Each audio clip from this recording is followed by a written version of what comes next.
halo semuanya. Perkenalkan, nama saya Cecilia Santi Nainggolan. Saya merupakan mahasiswi dari Universitas Dian Nusantara. Di sini saya ingin mempresentasikan pengertian utilitarianisme dalam bisnis. Yang pertama, apa itu utilitarianisme? Utilitarianisme berasal dari kata Latin yaitu utilis, yang memiliki arti berguna, bermanfaat, berfaedah, ataupun menguntungkan. Utilitarianisme dikembangkan oleh Jeremy Bentham, yang dimana utilitarianisme merupakan bagaimana cara menilai baik atau buruknya kebijaksanaan sosial politik, ekonomi, dan legal secara moral. Etika utilitarianisme, kebijaksanaan, dan kegiatan bisnis sama-sama bersifat teologi. Artinya, keduanya selalu mengacu pada tujuan dan mendasar pada baik atau buruknya suatu keputusan. Utilitarianisme adalah suatu teori dari segi etika normatif yang menyatakan bahwa suatu tindakan yang patut adalah yang memaksimalkan penggunaan utility, biasanya didefinisikan sebagai memaksimalkan kebahagiaan atau mengurangi penderitaan.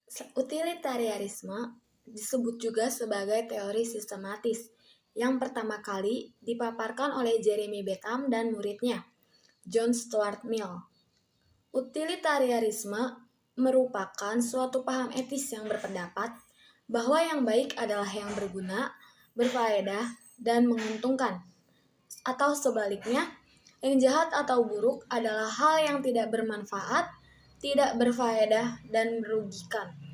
Karena itu, baik buruknya perilaku dan perbuatan ditetapkan dari segi berguna, berfaedah, dan menguntungkan atau tidaknya. Dari prinsip ini tersusunlah teori perbuatan.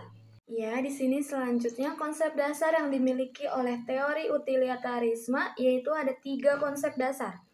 Konsep dasar dalam teori ini adalah suatu perbuatan yang secara moral adalah benar jika membuat hal yang terbaik untuk banyak orang. Yang kedua, mampu memberi manfaat bagi setiap orang. Dan yang terakhir ialah mendapatkan manfaat terbaik dari manfaat-manfaat yang kemungkinan dapat dipertimbangkan. Teori utilitarianisme memiliki 2 teori, yaitu yang pertama ada utilitarianisme tindakan, yang kedua ada utilitarianisme peraturan. Utilitarianisme tindakan artinya suatu tindakan itu dianggap baik kalau tindakan itu membawa akibat yang menguntungkan. Dan utilitarianisme peraturan artinya teori ini merupakan perbaikan dari utilitarianisme tindakan. Sesuatu dipandang baik kalau ia berguna dan tidak melanggar peraturan yang ada. Selanjutnya ada etika bisnis dan utilitarianisme. Etika bisnis dan utilitarianisme dalam bisnis sangat diperlukan dan berpengaruh besar dalam bisnis karena pelanggan merasa loyal dengan pelayanan yang dilakukan oleh si pelaku bisnis, namun memiliki suatu kelemahan, yaitu harus mengorbankan kepentingan minoritas untuk kepentingan yang lebih besar. Dengan cara yang baik dan saling menguntungkan kaum minoritas dan mayoritas, maka bisnis yang dijalankan tersebut akan mendapat kepercayaan yang besar dari berbagai kaum mayoritas maupun kaum minoritas dalam bisnis yang dijalankan tersebut. Etika sebagai bentuk pertanggungjawaban yang baik dalam menjelaskan kepada seluruh orang yang terlibat dalam bisnis agar dapat memahami bisnis yang dilakukan dengan baik dan dengan cara yang benar. Di dalam teori utilitarianisme memiliki 3 nilai positif. Yang pertama ada rasionalitas, yang kedua otonom, yang ketiga ada universal.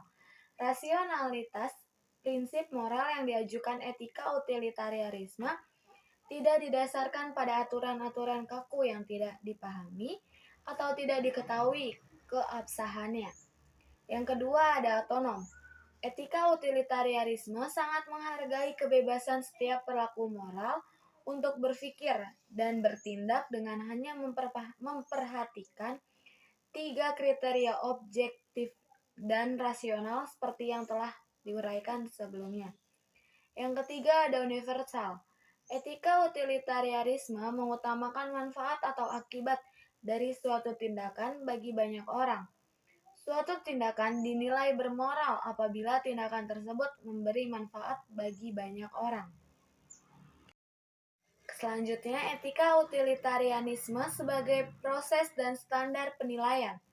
Secara umum, etika utilitarianisme dapat dipakai dalam dua wujud yang berbeda, yaitu yang pertama ada etika utilitarianisme digunakan sebagai proses untuk mengambil keputusan, kebijaksanaan, atau bertindak. Yang kedua, etika utilitarianisme sebagai standar penilaian bagi tindakan atau kebijaksanaan yang telah dilakukan dan digunakan untuk mengevaluasi tindakan yang sudah dijalankan. Selain itu, teori utilitarianisme juga memiliki kelemahan dan kesulitan. Kelemahan yang dimiliki oleh teori utilitarianisme yang pertama, etika utilitarianisme tidak pernah menganggap serius suatu nilai tindakan pada dirinya sendiri dan hanya memperhatikan nilai suatu tindakan sejauh berkaitan dengan akibatnya.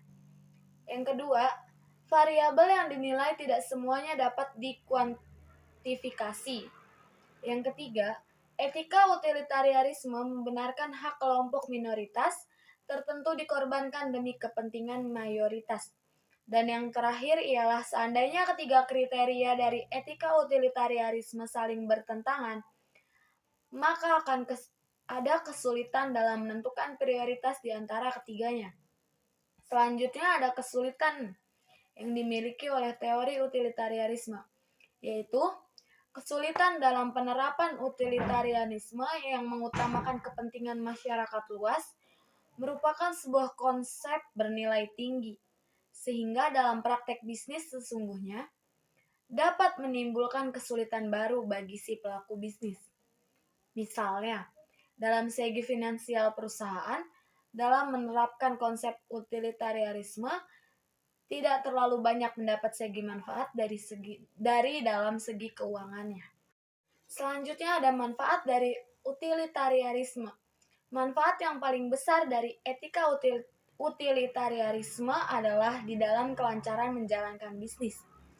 Karena sudah mendapatkan izin dari masyarakat sekitar dan mendapat citra positif di masyarakat umum, namun dari segi finansial, utilitarianisme membantu bukan menambahkan peningkatan dalam pendapatan perusahaan.